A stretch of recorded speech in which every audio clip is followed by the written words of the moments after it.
पवन, ये तुमने ठीक नहीं किया। आज घर पूरी तरह से सजा हुआ था।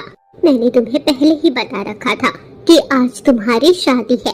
फिर तुम इस चिड़िया से इस तरह से कैसे शादी करके आ गए? कौन सा मुंह दिखाऊंगी मैं लड़की वालों को और आसपास के जंगल के पक्षियों को? तुमने मेरी जरा भी परवाह नहीं की। तुमने एक बार भी मेरी इज्जत का ख्याल नहीं किया। माँ, मैंने आपसे पहले ही बताया था कि मैं किसी चिड़िया से शादी नहीं करना चाहता, क्योंकि मेरे दिल में सिर्फ प्यारी है। मैं सिर्फ प्यारी से प्यार करता था और आज मैं प्यारी से शादी कर चुका हूँ। मुझे आपसे कुछ भी नहीं चाहिए, मुझे तो सिर्फ आपका आशीर्वाद चाहिए। मेरे पास तुम्हें देने के लिए कुछ भी नहीं है, आशीर्वाद भी नहीं। अपने इस अनाथ चिड़िया को पकड़ और मेरे घर से बाहर निकल जा। अब से मैं यही सोचूंगी कि मेरा सिर्फ एक बेटा है। अब से तू मेरा बेटा नहीं।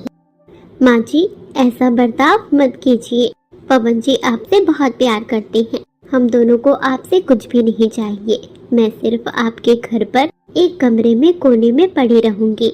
मैं कभी आपकी जिंदगी में कोई अकल अंदाजी नहीं करूंगी। मेरी वजह से आपको कभी किसी भी परेशानी का सामना नहीं करना पड़ेगा। चुप हो जा। आज तेरी वजह से मेरे जंगल में सभी जगह पर नाक कट जाएगी। सभी जगह पर मेरी बदनामी होगी। दुल्हन मंडप पर बैठी हुई है और तू यहाँ दुल्हन बनकर चली आई। आज मेरे बेटे की शादी होने वाली थी मेरे लाए रिश्ते के साथ, पर तूने तो मेरी जिंदगी बर्बाद कर दी। मेरे बेटे को मुझसे दूर कर दिया। तुझे तो मैं अपने घर में तो छोड़ो, एक कदम भी तेरा इस चौखट पर पड़ने नहीं दूंगी। चल निकल जा मेरे घर से। पवन, अपनी इस भगेड़ू पत्नी को पकड़ और मेरे घर से चला जा। आज के बाद तेरा मेरा कोई रिश्ता नहीं। माँ जी प्लीज ऐसा मत कीजिए।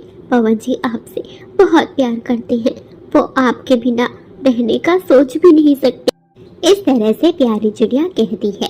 प्यारी चिड़िया पवन की माँ को समझाने की कोशिश कर रही थी, पर पवन की माँ ने पवन और प्यारी दोनों को घर से धक्का देकर बाहर निकाल दिया। पर पवन चिड़िया की माँ की बदनामी तो आज होने ही वाली थी। घर पर मंडप सजा हुआ था। एक दुल्हन चिड़िया कोने में बैठी हुई थी। आज उसी की शादी होने वाली थी पवन चिड़िया के साथ।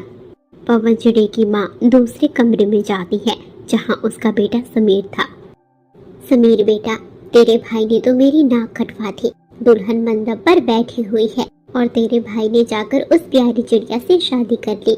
मैंने उसे बहुत समझाया था कि उस चिड़िया से दूर रहे, पर उसने मेरी एक न सुनी और आज ही के दिन मेरी नाक कटवा दी। अब तू ही है जो मेरी इस जंगल में इज्जत बचा सकता है। माँ, मैंने आपसे पहले ही कहा था पवन भाई किसी दूसरी चिड़िया से प्यार करते हैं, पर उसके बावजूद भी आप जिद पर थी। मैं आपकी कोई मदद नहीं कर सकता। समीर बेटा, तुझे मेरी मदद करनी ही होगी। आज तुझे मेरी मदद करनी ही होगी। आज अगर तूने मेरी मदद न की तो। माँ, मैं आपकी बात समझ रहा हूँ, पर आप ही बताओ मैं कर भी क्या सकता हूँ। मेरे पास कोई रास्ता नहीं। मैंने आपको पहले बहुत समझाया, पर आपने मेरी बात नहीं मानी। आप भी जिद पर थी। समीर चिड़िया अपनी माँ चिड़िया को समझा रहा था, पर माँ चिड़िया फूट फूट कर रोने लगती है, जिसे देखते हुए समीर को अपनी माँ पर दया आ जाती है। कुछ देर बाद मंडप पर बैठी दुल्हन अकेली नहीं थी। वहाँ पर समीर चिड़िया भी आ गया था और समीर चिड़िया के साथ उस दुल्हन चिड़िया की शादी हो जाती है। उस दुल्हन चिड़िया का नाम मीना था। मीना की शादी शमीर के साथ हो जाती है। आज मीना और शमीर की शादी की पहली रात थी, जहाँ समीर की माँ मीना को समझाती है। मेरे बड़े बेटे ने तो मेरी नाक कटवाने में कोई कमी नहीं छोड़ी थी, पर मेरे छोटे बेटे ने मेरी नाक कटने से नहीं, मेरा तो रुतबा बचाया है। मेरा छोटा बेटा मेरे लिए बहुत प्यारा है। तुझे कुछ भी करके मेरे बेटे का दिल जीतना है। मेरा बेटा समीर बहुत भोला भाला है।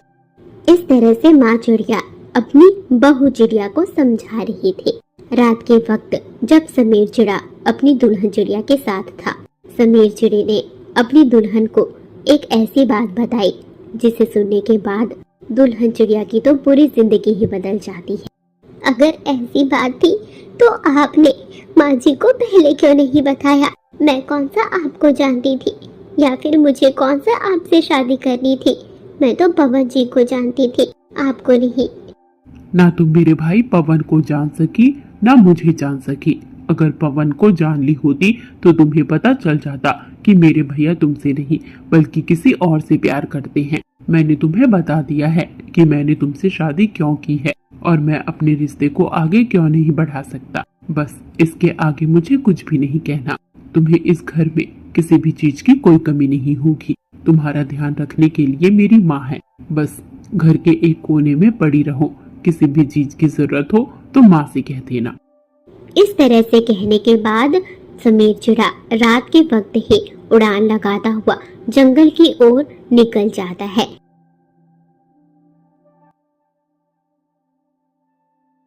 ये तुम क्या बात कर रही हो? तुम तो बहुत अच्छी तरह से जानती हो कि समीर सिर्फ मुझसे प्यार करता है। समीर ऐसा नहीं कर सकता। तुम झूठ बोल रही हो। मुझे तुम्हारी बात पर भरोसा नहीं। सादगी, अगर तुझे मेरी बातों पर भरोसा नहीं तो तू जंगल में किसी भी पक्षी से जाकर बात कर सकती है। तुझे मेरी बातों पर भरोसा हो जाएगा। जंगल के सभी पक्षियों को तुम दोनों की जोड़ी कितनी पसंद थी। तुम भी सफेद रंग की और समीर भी सफेद रंग का। अगर तुम दोनों की शादी हो जाती तो तुम दोनों साथ में कितने सुंदर लगते, पर ऐसा हो न सका। चांदनी बहन, पर समीर ने तो मुझे बताया था कि आज उसके भाई की शादी है, उसके बड़े भाई पवन की। तो फिर भला समीर की शादी कैसे हो सकती है? कुछ न कुछ गड़बड़ जरूर है। इस तरह से सात की चिड़िया और चांदनी तोती दोनों रात के वक्त आपस में बातें कर रहे थे। सात की चिड़िया समीर से प्यार करती थी और समीर भी सात की चिड़िया से। चांदनी मिट्ठू जो आज की शादी में गई हुई थी, उसने समीर की शादी होते हुए देख लिया था और आकर सात की चिड़िया को सारी बात बता देती है। आगे तुम क्यों आए हो यहाँ? तुमने मुझसे झूठ बोला। तुम्हारी हिम्मत भी कैसे हुई मुझसे इतना बड़ा धोखा करने की? तुमने मुझे बहुत बड़ा धोखा दिया है। तुमने मेरे साथ बहुत गलत किया है। जंगल में सभी जगह पर तुमने मेरी बदनामी की और आज चुपके से जाकर शादी कर ली।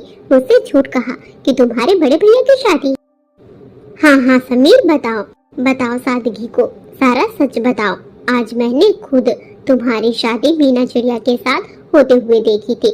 मीना चिड़िया की शादी तो तुम्हारे बड़े भाई से तय थी, पर तुम्हारा बड़ा भाई तो कहीं पर भी नजर नहीं आया और मीना चिड़िया की शादी तुम्हारे साथ हुई। बताओ सादगी को सारा सच बताओ। उसे मेरी बातों पर भरोसा नहीं। सादगी, चांदनी बिल्कुल सही कह रही है, पर तुम मेरी बात को पूरी तरह से सुनो। मेरी बात को समझने की कोशिश करो।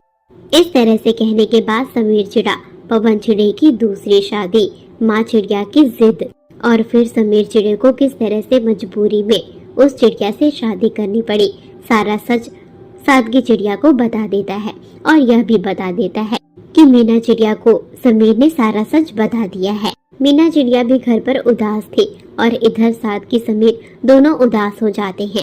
कुछ देर तो बातें सुनने के बाद चांदनी तोती वहाँ से चली जाती है, पर समीर और सादगी दोनों एक दूसरे को देखते हुए बहुत दुखी थे। समीर, तुमने ठीक नहीं किया। तुमने बहुत बड़ा धोखा किया है मेरे साथ, बहुत बड़ा धोखा। तुम मुझसे प्यार का नाटक करते रहे।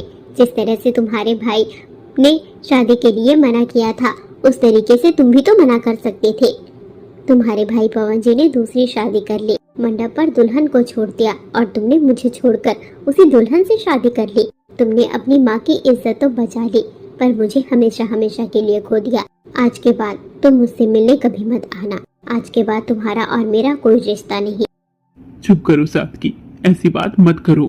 आज के बाद ऐसी बात तुम अपनी जुबान पर कभी मत लाना। मैं आज अपनी दुल्हन को छोड़कर यहाँ तुम्हारे पास इसलिए नहीं आया कि तुम मुझसे ऐसी बात करोगी। तुम्हें मुझ पर भरोसा है ना?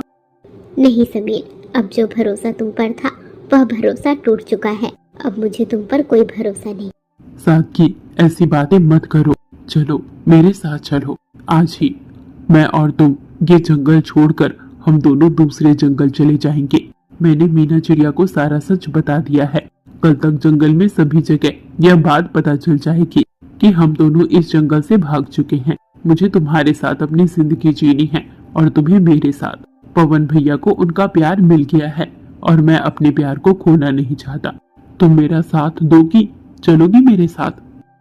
समीर चिड़िया की बातों को सुनने के बाद सादगी चिड़िया जिसका परिवार नहीं था, वह बिना सोचे समझे समीर चिड़े के साथ ही अपनी पूरी जिंदगी बिताने का फैसला कर लेती है और समीर चिड़े के साथ जंगल छोड़कर दूसरे जंगल के लिए निकल जाती है।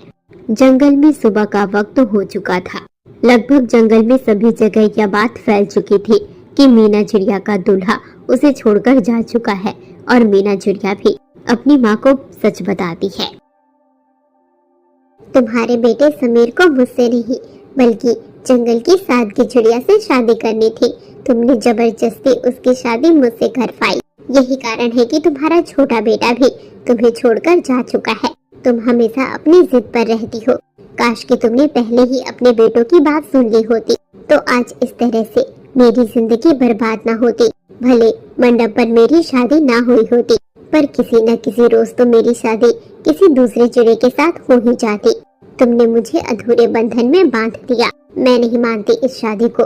मैं जा रही हूँ। मैं अपने परिवार को संभाल लूंगी। तुम तो अपना परिवार संभाल लो, वही बहुत बड़ी बात है। इस तरह से कहने के बाद मीना चिड़िया वह घर छोड़कर चली जाती है। इधर पवन चिड़े की माँ घर पर अकेली रह जाती है। पवन चिड़े की माँ की जिद की वजह से ना पवन चिड़ा उसके साथ रहा, ना समीर चिड़ा उसके साथ रहा। हेलो फ्रेंड्स, तो कैसी लगी आपको आज की कहानी कमेंट में जरूर बताना। क्या आप इस कहानी का नेक्स्ट पार्ट देखना चाहते हैं? अगर हाँ तो जल्दी जल्दी से कमेंट करें। 25 कमेंट हो जाने के बाद हम इस कहानी का नेक्स्ट पार्ट लेकर जरूर आएंगे, पर उसके लिए आप सभी को कमेंट करना होगा। और आपको कहानी कैसी लगी, नेक्स्ट पार्ट देखने के लिए एक्साइटेड है या नहीं, यह भी कमेंट में जरूर बताना। धन्यवाद दोस्तों, अभी के लिए बाय बाय।